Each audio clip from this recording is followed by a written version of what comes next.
আসলে এই বেগম খালেদা জিয়ার মৃত্যুর সংবাদের পরপরই কিন্তু নাটোরের নেতাকর্মীরা এই নাটোরের যে বিএনপির অস্থায়ী কার্যালয় রয়েছে সেখানে আলাইপুর সেখানে আসতে শুরু করেছেন এবং এখানে প্রচুর নেতাকর্মী কিন্তু ভিড় জমিয়েছেন এবং এখন এখানে কালো ব্যাজ ধারণ থেকে শুরু করে কোরআন খতমের প্রক্রিয়া চলছে এবং এখানে প্রস্তুতি নেওয়া হচ্ছে এবং নেতাকর্মীরা কিন্তু শোকে মুহ্যমান হয়ে গেছে এবং বাংলাদেশের যে প্রথম নারী প্রধানমন্ত্রী বেগম খালেদা জিয়া তাকে হারিয়ে এই নেতাকর্মীরা কিন্তু শোকে পাথর হয়ে গেছেন।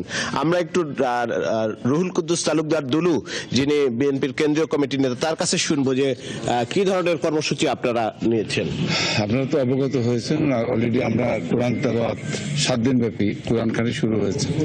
আমরা কালো পতাকা উত্তোলন করেছি, এই যে কালো পতাকা অলরেডি ব্যাজ ধারণ করেছি এবং আমাদের ওনার জন্য শোক বই যেটাকে বলে বিএনপি অফিসে আমাদের জেলা আমরা করেছি এবং আপনারা এতে অবগত আছেন যে আজকে শুধু এটা না, সারা দেশই না, বা নাটোরের মানুষ কিন্তু আজকে শোকে একেবারে শোকাহত। কারণ আমি আমার জীবনের একটা অভিজ্ঞতার কথাই বলি। আমি আমার নেতা জিয়া রহমান সাহেব যখন মারা যায়, আমি ওই দিন ঢাকায় ছিলাম। ঢাকা থেকে যখন আমি নাটোরে রওনা দিয়েছিলাম, আমার ওই দৃশ্যটা এখনো আমার মনে পড়ে যে মনে হয়েছে রাস্তা দিয়ে যখন আসছিলাম, গাছ পাতা মানুষ সবাই কাছে। তো ঠিক একই অবস্থা তার এই মৃত্যু, বাংলাদেশের মানুষ, সমস্ত দেশের মানুষ আজকে শোকাহত।